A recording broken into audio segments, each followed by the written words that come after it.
And just like that, it's finally here. You know what I'm talking about. But while much of the news was centered around the Nexus 5 this week, there was plenty of other news to go around. Hey, it's Joshua Gar from Android Authority. What's going on, everybody? And it's time for another dose of the week's top Android news. It's Android Weekly.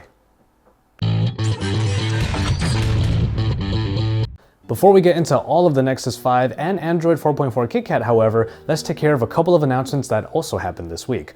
The curved display craze is starting to pick up steam, especially since a lot of the rumors are starting to become true. And we start off with LG's camp.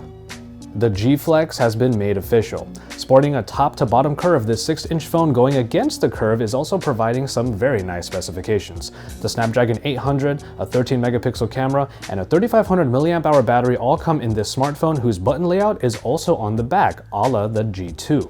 It's also coming sooner than later, at least in Korea, as major carriers will get the G Flex this month. In Motorola's camp, some really interesting developments are afoot. Anybody that saw that innovative and creative phone blocks campaign can look to Motorola for what looks like a very substantial conceptualization. Called Project Aura, this new way of looking at our smartphones has apparently been in the works for about a year and involves devices that are essentially endoskeletons into which modules for different features can be inserted. The result is a smartphone that is not only completely customizable, but can provide a sustainable system for just about any customer. While all of this is just a concept at the moment, it's an idea that is certainly gaining steam, and we're really excited to see where it may go. And finally, let's get into what was one of the most anticipated but also one of the worst kept secrets of 2013. Yep, I'm talking about the Google Nexus 5. In a partnership with LG and Google, we get a great smartphone that maybe we didn't get a big press event for, but that didn't stop the Nexus 5 from becoming sold out pretty much immediately. The excellent Snapdragon 800 processor makes it onto your Nexus experience and should help what was a somewhat controversially small 2300 mAh battery unit. Perhaps the part of the Nexus 5 everyone is wondering about is the camera, which might be an 8-megapixel shooter but does feature optical image stabilization. My review of the Nexus 5 is on its way, but you can check out Jace's video giving you everything you need to know about the launch, and then you can see our articles at androidauthority.com pitting the Nexus 5 against a lot of the competition, even the Nexus 4. Also, at the time of filming this edition of Weekly, either color of the 16GB model will take 3 to 4 weeks to leave the warehouse, while the 32GB models will take 2 to 3. If you want to get your hands on the Nexus 5 as soon as possible, maybe one way you can do it is by checking out our Sunday giveaway for this week, because we are giving one away. The Nexus 5 hardware is not the only star of the show, however, as a lot of Google's software acumen has been updated to go along with it as well. We start with an update to Google Hangouts. Now you are able to share your location and play animated GIFs to people you are chatting with. Many are very happy, especially with the much anticipated update to SMS support. This is only one part of the entire picture, however, and that picture is of course the newly minted Android 4.4 KitKat.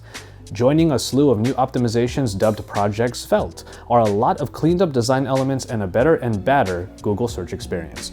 Now when you are on your home screens, saying "OK Google" will bring up a voice-controlled Google search.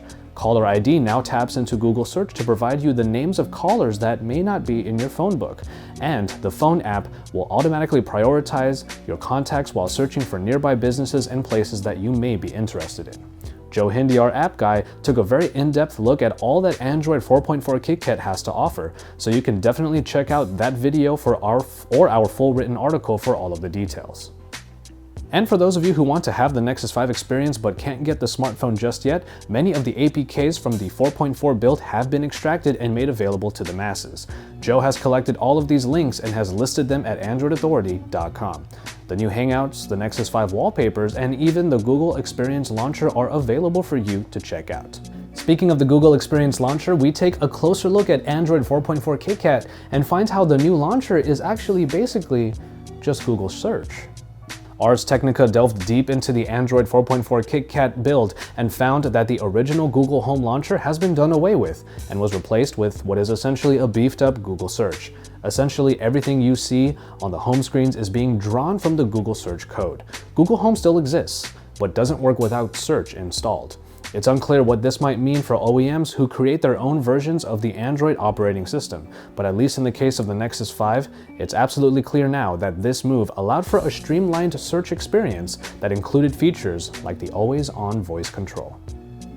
And so, there you have it for this edition of Android Weekly. As always, thank you guys very much for watching, and like I said before, my Nexus 5 is on its way, and I can't wait to get that review out for you guys. Keep it tuned to Android Authority for all of the Nexus 5 coverage. We have a ton of content that will be ready and available for you, so you can get to know everything you need to know about this phone that, I don't know, maybe some of you haven't purchased yet, but I know a lot of you probably have.